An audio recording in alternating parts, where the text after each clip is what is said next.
الرحمن الرحیم۔ السلام علیکم محترم ناظرین۔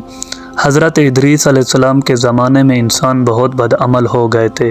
فرشتوں نے بارگاہ الہی میں عرض کیا کہ مولا، انسان بہت بدکار ہیں اور یہ خلافت کے لائق نہیں ہیں، انہیں معزول کر دیا جائے، یا کم از کم خلیفہ یہ رہیں اور وزیر ہم، تاکہ ہم ان کے بگڑے کام سنبھال لیں۔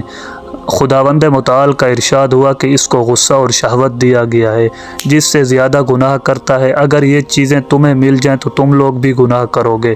فرشتے بولے، مولا کریم، ہم تو گناہ کے پاس بھی نہ جائیں گے، خواہ کتنا ہی غصہ اور شہوت ہو۔ حکم ربی ہوا کہ اچھا، تم اپنی جماعت میں سے اعلیٰ درجے کے پرہیزگار فرشتے چن لو، ان کو غصہ اور شہوت دے دیتے ہیں، پھر امتحان ہو جائے گا۔ چنانچہ ہاروت اور ماروت، جو بڑے ہی عبادت گزار فرشتے تھے، انتخاب میں آ گئے۔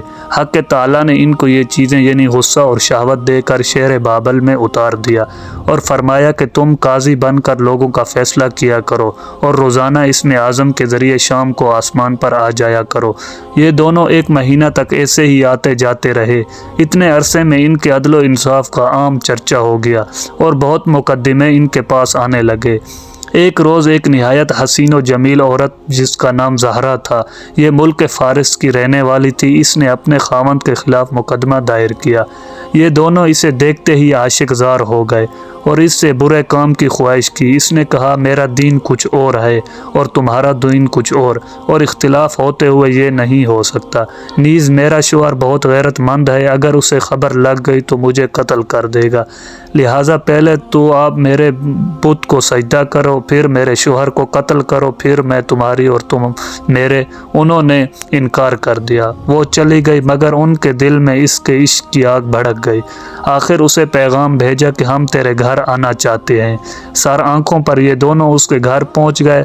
اس نے اپنے آپ کو آراستہ کیا اور ان سے بولی کہ یا تو آپ لوگ مجھے اسم اعظم سکھا دیں، یا بت کو سجدہ کریں، یا شوہر کو قتل کریں، یا شراب پی لیں۔ انہوں نے سوچا کہ اسم اعظم اسرار الہی ہے، اس کو ظاہر کرنا بہت ظلم ہے، بت پرستی کرنا شرک ہے اور قتل حق العباد ہے، لاؤ شراب پی لیں۔ چنانچہ شراب پی لی۔ جب شراب پی کر مست ہو گئے، زہرا نے ان سے بت کو سجدہ بھی کروا لیا، اپنے شوہر کو قتل بھی کروا دیا اور اسم اعظم بھی پوچھ لیا۔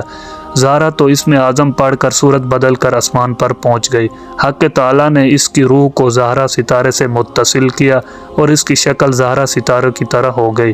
جب ان کا نشہ اترا تو یہ اسم اعظم بھول چکے تھے اور اپنے کیے پر نادم اور شرمندہ تھے۔ حق تعالیٰ نے فرشتوں سے فرمایا کہ انسان میری تجلی سے دور رہتا ہے۔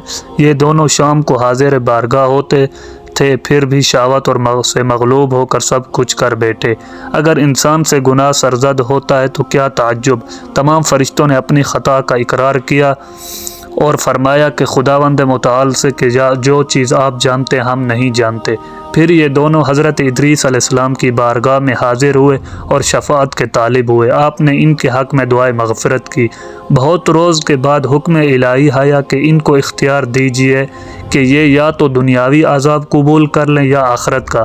حضرت ادریس علیہ السلام نے انہیں حکم الہی پہنچایا۔ انہوں نے عرض کیا کہ یا نبی اللہ، دنیا کا عذاب فانی ہے اور آخرت کا عذاب ابد ہے، تک باقی رہنے والا ہے۔